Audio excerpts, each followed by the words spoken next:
শোনো ঠাসা থাকবে নাকি এই তো তাকে হাত দিয়ে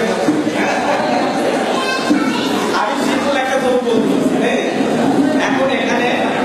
সম্পর্ক শুনাইয়া মা তার সন্তান আর এখানে থাকবে গিয়ে মামি নানি এই দেখতে এইগুলো দেখো ছেলে নানা বাড়ি বেড়াতে যাচ্ছে বন্দি দেশ তো এখন বেড়াতে যাচ্ছে অনেক মানে হাউ চাষ করেছে নানা বাড়ি পৌঁছে পৌঁছার পর নানি জিজ্ঞেস করছে কিরে আসতো কিসে ও উঠেই বলতেছে যে প্রায় নৌকায় তোর নানি তো মাথায় চোখ ফুটে দেওয়ার কথা প্রায় নৌকা কেমন হ্যাঁ নানি আমি তো প্রায় নৌকায় আসছি নদীতে উজম ছিল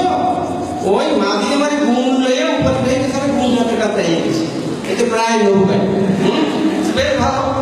এত ওখানে অনেকদিন বেড়ালো বেড়ানোর পরে এখন কি করেছে অনেক খাওয়া দাওয়া এই মামি তারপরে তার নানি সবাই সুন্দরভাবে তার খাওয়া দাওয়া করে খাওয়া দাওয়া দেওয়ার পরে আবার বাড়িতে আসে বাড়িতে আসার পর এখন বলে করে যত্ন আপনি কেমন করে খুব সুন্দর তার ভিতরে কিছু খাওয়াইছিনি হ্যাঁ খাওয়াইছে এই গুলি বসে দে মামি তা কি পিঠা খাইনি তা প্রায় রুটি তোর মা তো বলেছে প্রায় রুটি তো শুনি না কেমন কি বল ভালো করে বল দেখি বল ভাই মামি আমি ব্যাপার শিখি ওই যে রুটি পিঠা তৈরি করতে চাচ্ছিল তো পানি বেশি দিয়ে ফেলাইছে তো সোডা বানাই ফেলাইছে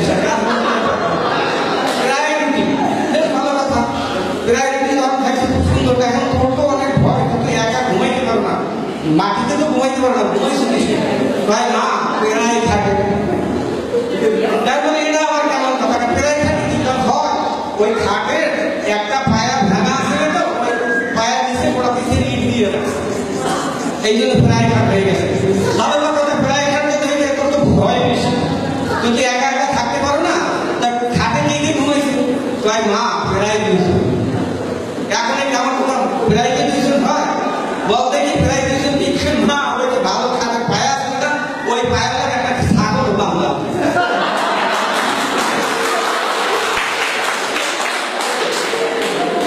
স্যার আমাদের কাছে বেশি আনতেছে স্যারের বলতে